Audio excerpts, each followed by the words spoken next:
Hey, tourpreneurs, it's Mitch Bach, and just a quick note before we begin today's episode.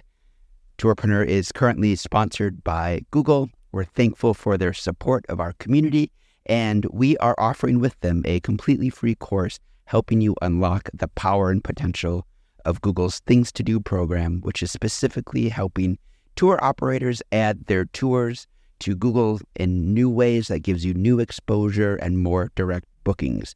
To learn more, go to tourpreneur.com/Google. And as always, show notes, more resources, links to our newsletter, our business coaching community, and so much more are available on tourpreneur.com. Now to the episode.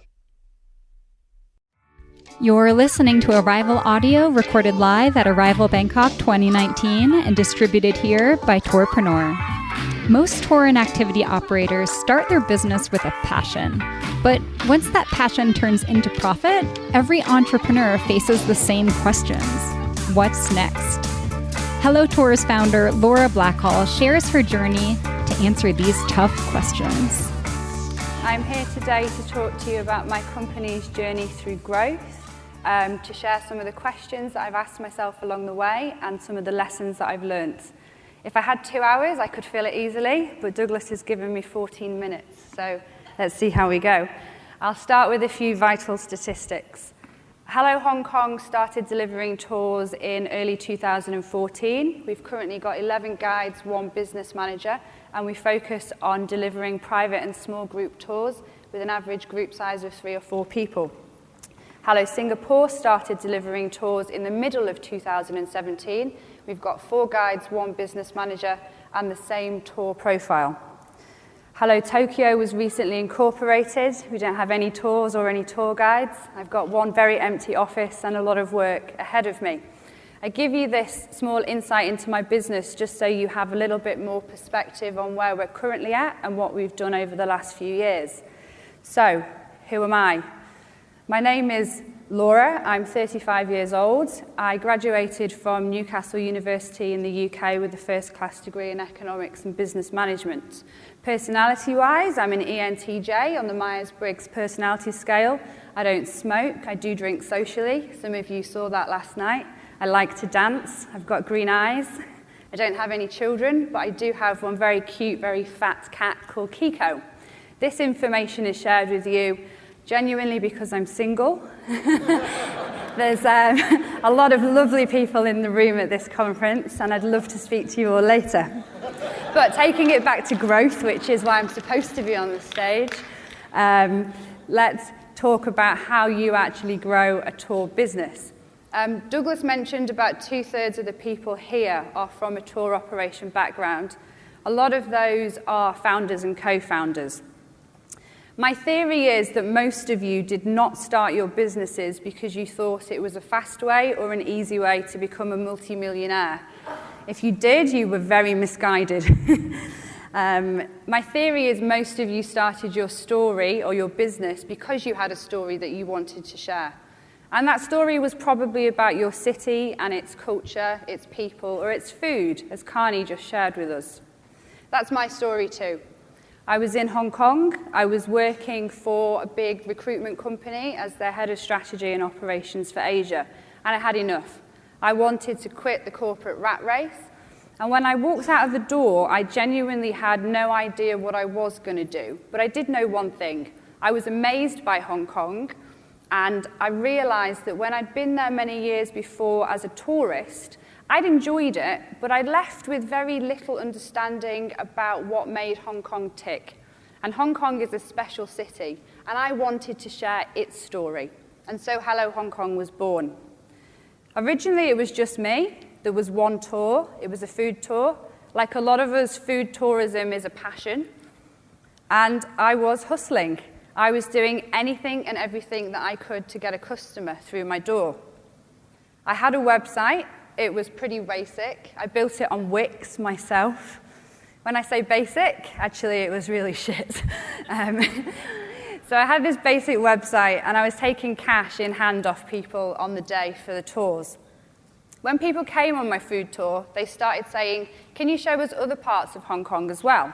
And so I launched a second tour. which focused on different geographical areas and different types of topics. Then something really amazing happened. My tours became so popular that I was turning away business. I was fully booked. And so I hired another tour guide to help me, and then a second, and then a third. And I'd entered my first stage of growth. This stage I've chosen to call sneaky growth. So when I entered this phase and I had my 3 tour guides, they were taking all the cash in hand, and it became complicated, particularly on the financial side.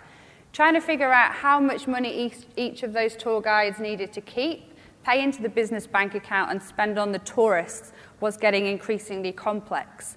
So we moved to an online payment in advance system. I also redesigned the website, making it look a bit more professional, and became aware of a lot of other things like SEO, Google AdWords, OTAs, and let's not forget about all of the HR aspects, employment contracts, insurance, training, onboarding, staff development plans. I had made an active decision to hire those 3 tour guides, but all of these other things had sneakily bundled themselves in with that. This is the type of growth that will naturally happen if your products are good. The end result of sneaky growth for my personal business was that I was spending less and less time doing tours myself. I was spending more time on systems and processes. And honestly, once I'd paid the OTA commissions, paid my tour guides, if I looked at what I was personally making on a per-hour basis, it was less than when it was just me and I was hustling. It's a tough phase to be in. In my experience, a lot of companies stay in sneaky growth. They don't progress to the next stage. They only move forward incrementally as and when things sneak up on them. So the question is, why don't a lot of companies move to that next phase? And the answer is simple. That is where it gets really genuinely hard, and you actively have to push your business forward. This is the phase that I call focused growth. If I want to move my business forward, how do I do that? Should I launch more tours? If I launch more tours, will my customers book more, or will they find it harder to decide what to book? Should I target a different customer? Maybe the Indian traveller or the Chinese outbound traveller? Should I enter a different type of tour market? I do private and small group tours. Should I do free tours, coach tours? If I do that, do I move away from what I'm truly passionate about and some of the reasons why I started my business? Should I set up in a new location with the same type of tour, targeted at the same type of customer? Or maybe I should just scale up what I've already got, hiring more tour guides, signing up with more OTAs. Hold on, maybe I should do all of these things at once. How do I learn to survive on 0 hours sleep every night? We'll take it back to a case study of my business. I've looked at all of the different growth options. Ultimately, the one that attracted me the most was setting up in a new location. Why was that?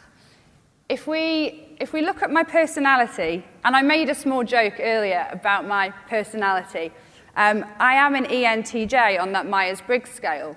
That says that I am motivated to organise change, that I am motivated around success in my career, and that I enjoy hard work. There's another system called Attuned, which you can do a quiz online, and it gives you a very good insight into your core drivers. That one says that I'm driven by competition, that I'm driven by big challenges, that I'm financially motivated. And very interestingly, it also says that I attach a very small amount of importance to stability in my life. So once you add all of those factors together, it makes sense that I personally will be more inclined to choose to move to a new location.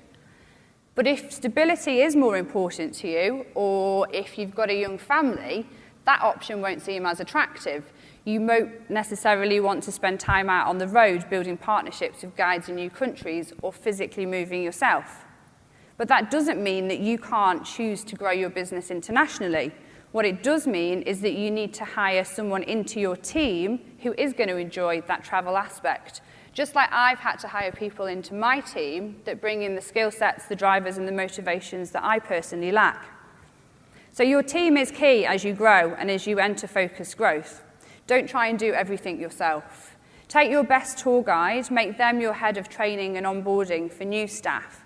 Ask your team for their input on everything from process improvement to tour development. As the founder of a company, letting go can be really hard. Quite often it starts as your passion project and it's all about you and you own it.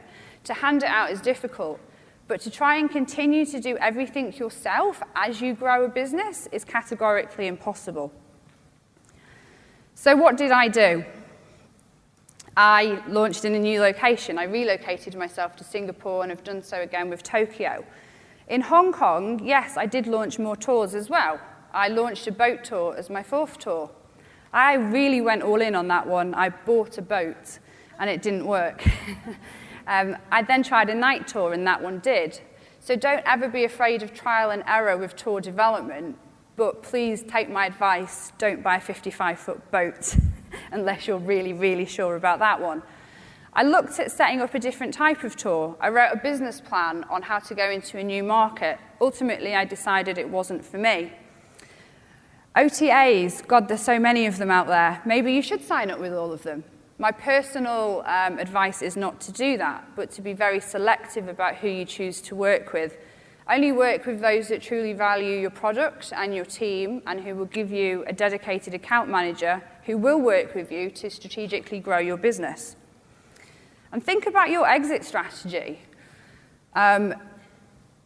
Honestly, I would like to sell my business and I would like to become a multimillionaire. So if I'm going to do that, I know that I need a strong brand and I need a business which is scalable. So with that thought in mind, we completely rebranded the company earlier this year. We went from having 2 completely different logos for Hong Kong and Singapore to having one logo followed by the city name. We also had an internal software system professionally built for us, which reduces the time in processing our bookings. It helps our communication with our guides. It manages our payroll system, which was getting very complex with freelance staff. And it also does a lot of the data analysis that I do at the end of each month. In short, we can say that this new system that we invested in supports our business's growth and scalability, and it gives us a solid asset for the future when I do sell my business and become that multimillionaire. So with that in mind, data and statistics is important. Keep statistics on everything.